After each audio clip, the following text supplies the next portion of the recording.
Hello बच्चों, तैयार हो जाओ बिजनेस को easy, interesting, engaging, real life और रिलेटेबल एग्जांपल के साथ समझने के लिए मेरे साथ। और आज हम लोग पढ़ेंगे principle of management given by F W. Taylor. तो टेलर साहब ने जो प्रिंसिपल्स और टेक्निक्स दी हैं, आज हम लोग उनके बारे में पढ़ेंगे। तो उन्होंने टोटल 4 प्रिंसिपल्स दी हैं और 7 टेक्निक्स दी हैं। 4 प्रिंसिपल्स और 7 टेक्निक्स। तो आज हम इसके बारे में पढ़ने वाले हैं। देखिए, 4 प्रिंसिपल्स में से जो पहला प्रिंसिपल है वह है science not rule of thumb.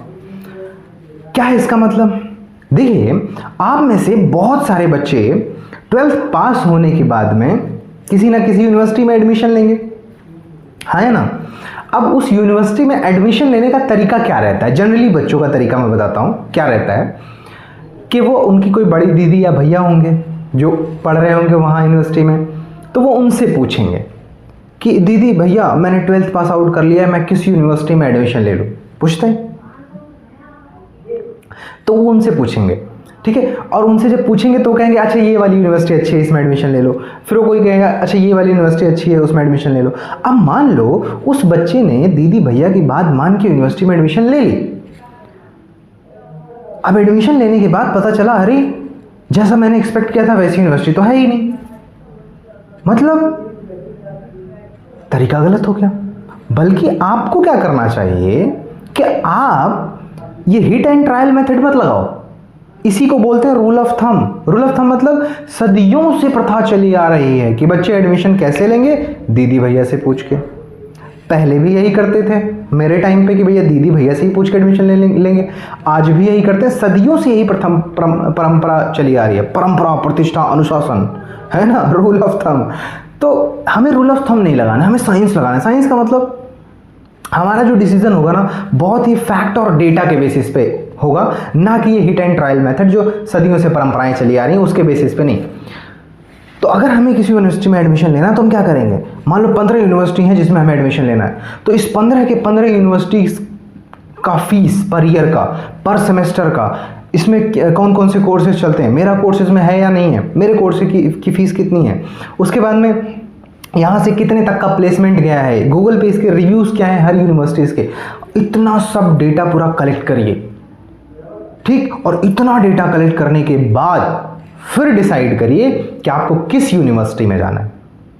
अब ये जो आप डेटा के बेसिस पे डिसीजन ले रहे हैं ना, इस डिसीजन में गलती होने के चांस 1% है। 99% चांस है कि तुम्हारा जो डिसीजन है ना ये बिल्कुल सही होगा। आई बात समझ में? और वो वाला जो तरीका है जो सदियों से सब लोग फॉलो कर रहे हैं दीदी भैया वाला, उसमें 10% सिर्फ चांस है कि अच्छा यूनिवर्सिटी मिल सकता है। तो फिर कहते हैं कि भाई देखो, हमें वो तरीका नहीं फॉलो करना है जो सारे लोग फॉलो कर रहे हैं। जरूरी नहीं कि वो सही हो, ठीक है, जरूरी नहीं कि वो सही हो कि जो सदियों से चला आ रहा है वही तरीका हम फॉलो करें अपना काम करने के लिए। अगर हमें लगता है कि वो तरीका गलत है, हम उस तरीके को बंद करेंगे, अपने तरीके से पूरा एकदम साइंटिफिक स्टडी करके फैक्ट और डेटा निकाल के उसके बाद डिसीजन लेंगे, उसके बाद काम करेंगे, ठीक है। तो यही पर फेवल कहते हैं कि देखो भाई, साइंस मतलब डिसीजन कैसा होना चाहिए? फैक्ट्स पे और डेटा के बेसिस पे। किसी से पूछ के डिसीजन नहीं लेना है कि जो सदियों से चला आ रहा है वही काम करेंगे। रूल ऑफ थंब नहीं लगाना है यहाँ पे, ठीक है। ये बिजनेस है, मजाक नहीं हो रहा है यहाँ पे। आई बात समझ में? बिजनेस में कोई मजाक नहीं चलता है यहाँ पे कि अच्छा ये वाला तरीका लगा दिया, अच्छा ये वाला लगा के चेक कर लेते हैं, अच्छा ये वाला लगा के चेक कर लेते हैं, हो सकता है काम आ जाए, ये वाला लगा के चेक कर लेते हैं, हो सकता है। भाई मजाक थोड़ी ना चल रहा है यहाँ पे। डिसीजंस ऐसे ही तुक्के में थोड़ी ना लेना है। फिर कहते हैं ऐसे तुक्के में लोगे डिसीजन, ऐसे बन जाएंगी बड़ी बड़ी कंपनीज। फैक्ट्स और डेटा के बेसिस पे डिसीजन लो। आई बात समझ में? फैक्ट्स और डेटा के बेसिस पे जब डिसीजन लोगे ना, कभी गलती नहीं होगी। क्यों? बार बार मैं एक लाइन बोलता हूं, क्या कि बेटा झूठ बोल सकता है लेकिन डेटा कभी झूठ नहीं बोलेगा। क्या बोल दिया मैंने? क्या बोल दिया कि भाई बेटा झूठ बोल सकता है लेकिन डेटा झूठ नहीं बोलेगा। आपको क्या लगता है कि इस दुनिया में जितनी ये बड़ी बड़ी कंपनीज बनी हैं ऐसे तुक्के में बन गई हैं? तुक्के में इन्होंने कोई भी ऐसे डिसीजन ले लिया है, या जो लोग तरीका फॉलो कर रहे थे वही तरीका फॉलो करके इतनी बड़ी बड़ी कंपनीज बनी? नहीं, उस तरीके को फॉलो करते कहीं नहीं पहुंचते। गूगल जैसी कंपनीज नहीं बनती, ये माइक्रोसॉफ्ट जैसी कंपनीज नहीं बनती, फेसबुक, अमेजॉन और यूट्यूब नहीं बनता, आई बस ओला, उबर, पेटीएम नहीं बनता। इन्होंने ये रूल ऑफ थंब वाले लोग नहीं है, ऐसे तुक्के में कंपनीज नहीं बनाई इन्होंने हर एक डिसीजन पहले तो लोगों से हट के लिया, और दूसरा हर एक डिसीजन बहुत ही साइंटिफिक यानी कि फैक्ट और डेटा के बेसिस पे लिया है, तब जाके इतनी बड़ी बड़ी कंपनीज बनी है। भाई साहब आई बात समझ, फ्यूल कहते हैं कि भाई मजाक थोड़ा ना चल रहा है, बिजनेस है ये, और बिजनेस के अंदर जो डिसीजन होना चाहिए वो कैसा होना चाहिए, बिल्कुल फैक्ट और डेटा के बेसिस पे होना चाहिए।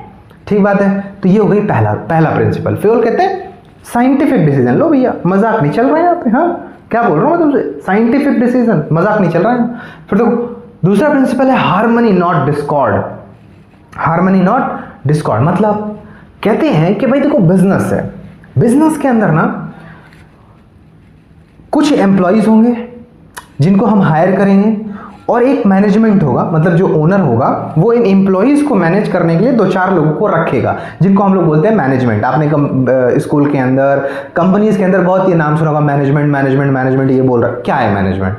बिजनेस के अंदर मालिक ने ये जो 20-50 वर्कर्स हायर किए हैं, जो एम्प्लॉयज हायर किए हैं, इन एम्प्लॉयज को भी तो संभालने के लिए कोई और एम्प्लॉय होना चाहिए। तो ये जो 4-5 एम्प्लॉयज ये ओनर जो है हायर करता है ना, इनको संभालने के लिए इन 4-5 लोगों को बोलते हैं मैनेजमेंट। आई बस यहाँ होते ये भी एम्प्लॉयज हैं, ये भी एम्प्लॉयज हैं। अब फ्यूल कहते हैं, सॉरी टेलर कहते हैं कि भाई देखो इन दोनों के बीच में, क्योंकि मालिक तो बिजनेस के बाहर रहता है, वो तो कभी कभी आता है, ये जो वर्कर्स हैं और ये जो मैनेजमेंट है, यही दोनों लोग मिलकर बिजनेस चलाएंगे। अब होना ये है कि इन दोनों के बीच में गुड रिलेशंस होने चाहिए, इनके रिलेशंस डिस्कॉर्ड नहीं हो सकते, खराब नहीं हो सकते, इनके रिलेशंस एकदम कैसे होने चाहिए, हार्मनी, गुड रिलेशंस होने चाहिए। क्यों? कि ताकि अगर इनको यहां से कोई बात पहुंचानी है, मान लो कंपनी में कुछ गलत हो रहा है, वर्कर्स को दिख रहा है, अब अगर कम्युनिकेशन अच्छा होगा, वाईफाई कनेक्ट होगा, दोनों का बढ़िया रिलेशंस होंगे, तो वो इन्फॉर्मेशन जल्दी से यहाँ पहुँच जाएगी, फिर वो गड़बड़ होने से बच जाएगा। या कोई इन्फॉर्मेशन अगर यहाँ से यहाँ पहुँचना है तो वाईफाई कनेक्ट होनी चाहिए ना, गुड रिलेशंस होने चाहिए ना, तभी तो ये इन्फॉर्मेशन यहाँ से यहाँ तक आएगी। यही टाइलर साहब कह रहे हैं कि भाई इन दोनों के बीच में ना गुड रिलेशंस होने चाहिए, वर्कर्स और मैनेजमेंट। जब गुड रिलेशंस होगा तो समझ लीजिए कि इनका वाईफाई कनेक्टेड है, और वाईफाई जब कनेक्टेड है तो इधर से इधर अच्छी इन्फॉर्मेशन आएगी, कोई भी इन्फॉर्मेशन, और इधर से इधर भी इन्फॉर्मेशन आसानी से आएगी। लेकिन टेलर कहते हैं कि इतना आसान नहीं है, ये इतना आसान नहीं है। क्यों? क्योंकि जो वर्कर्स आ रहे हैं ये भी अलग अलग बैकग्राउंड के हैं, ये जो मैनेजमेंट के लिए 4-5 लोग हायर किए हैं ये भी अलग अलग बैकग्राउंड के हैं। तो कैसे इतने अलग अलग बैकग्राउंड के लोगों के बीच में अच्छे रिलेशंस होंगे? तो फ्यूल कहते हैं कि भाई हमें इन दोनों का क्या करना पड़ेगा, मेंटल रिवॉल्यूशन करना पड़ेगा। एक टर्म इसमें याद रखिएगा हार्मनी नॉट डिस्कॉर्ड में, मेंटल रिवॉल्यूशन। कि हमें क्या करना पड़ेगा, इनका और इनका मेंटल रिवॉल्यूशन। मेंटल रिवॉल्यूशन का मतलब इन दोनों की जबरदस्त ट्रेनिंग करानी पड़ेगी, जबरदस्त, इनकी भी और इनकी भी, दोनों के लोग की जबरदस्त ट्रेनिंग, ताकि इनका माइंडसेट चेंज हो जाए। ये जहाँ के भी कल्चर के आए हों वो कल्चर दब जाए और इनके अंदर बिजनेस का और उसके बाद वर्क का और कैरियर का और पैसे का भूत खुमार चढ़ जाए एकदम से। आई बात में, तो इनका मेंटल रिवॉल्यूशन करना पड़ेगा, तभी इनके बीच में गुड रिलेशंस होंगे। आई बात समझ में? आगे बढ़ते हैं। अब इसके बाद दिया हुआ है कोऑपरेशन नॉट इंडिविजुअलिज्म। मतलब ये है, ये एक्चुअली इसी प्रिंसिपल का थोड़ा सा एक्सटेंडेड वर्जन है। पिछले वाले में उन्होंने बताया कि भाई देखो वर्कर्स और मैनेजमेंट के बीच में ना अच्छा रिलेशन होना चाहिए, पिछले वाले उन्होंने बताया। इस वाले में ये कहते हैं कि भाई अच्छे रिलेशंस तो होने चाहिए, ठीक बात है, लेकिन इन दोनों के बीच में ना, वर्कर्स और मैनेजमेंट के बीच में कोऑपरेशन होना चाहिए। क्या होना चाहिए? कोऑपरेशन होना चाहिए, है? मतलब कोऑपरेशन अगर नहीं होगा ना, इंडिविजुअलिज्म होगा, तो वो बिजनेस चल नहीं पाएगा, वो बिजनेस नहीं चल सकता। कैसे? कोऑपरेशन का मतलब क्या है? कोऑपरेशन का मतलब ये है कि जैसे फॉर एग्जांपल मान लो जैसे कोई वर्कर है, अब कंपनी के अंदर उसको कुछ गलत होता हुआ दिखा, तो वो बॉस को आया बताने कि अरे सर, मैनेजमेंट को आया बताने कि अरे सर ये गलत चीज़ हो रहा है कंपनी के अंदर। अब इस मैनेजर ने उसको पॉजिटिवली लेने के बजाय उसको एक थप्पड़ खींच के मारा, कैसे नालायक कहीं का, कंपनी के अंदर गलत हो रहा है, हमको बताना है, हमको सिखाने आया हो, कंपनी हम चला रहे हैं तुम चला रहे हो, हैं भागो, ऐसे मार के भगा दिया। ये क्या है? कॉपरेशन नहीं है ये। कॉपरेट, तुम अपनी अलग अकड़ में बैठे हुए हो, बिजनेस ऐसे चलता है, हैं? ऐसे चलता है बिजनेस। इसमें किसका नुकसान हुआ? इनका नुकसान हुआ कि इनका नुकसान हुआ? इसमें मालिक का नुकसान हुआ, बॉस का नुकसान हुआ। तो टाइलर क्या कहते हैं? कहते हैं भाई इनके बीच में अच्छे रिलेशंस के साथ साथ कोऑपरेशन भी होना चाहिए, कि अगर इधर से इधर यानी वर्कर कोई फीडबैक लेकर आ रहा है तो उसको ये पॉजिटिवली सुने और उसको अमल करें, उस बात को सही करें। और अगर जो मैनेजमेंट है वो वर्कर्स को कह रहा है कि भैया तुम्हारा जो स्ट्राइक है वो रोक दो, कंपनी का नुकसान हो रहा है, तो ये वर्कर्स को भी समझना चाहिए। ठीक बात है। अगर उनको स्ट्राइक करना ही है तो स्ट्राइक करने का जो तरीका है, जापान के जो वर्कर्स हैं उन्होंने बड़ा ज़बरदस्त तरीका निकाला कि अगर जैसे मान लो वो वर्कर्स हैं, मैनेजमेंट से कोई बात वो बोल रहे हैं, मैनेजमेंट नहीं मान रही, तो जापान के जो वर्कर्स हैं ना वो काम नहीं बंद करें। उनको पता है भाई काम बंद करेंगे कंपनी का नुकसान मतलब उनका नुकसान। तो क्या करते हैं वो, क्या करेंगे, सारे लोग जिस दिन भी स्ट्राइक करना होगा ना, सारे लोग ब्लैक कोट पहन के आ जाएंगे। और जिस दिन ब्लैक कोट पहन के आए सारे लोग, मतलब समझ लो कि सर्विस के सब लोग, सारे वर्कर्स मैनेजमेंट से नाराज। ठीक है। तो यहाँ पर भी टाइलर कहते हैं कि भाई अगर आपको स्ट्राइक करना ही है कोई और तरीके ढूंढो।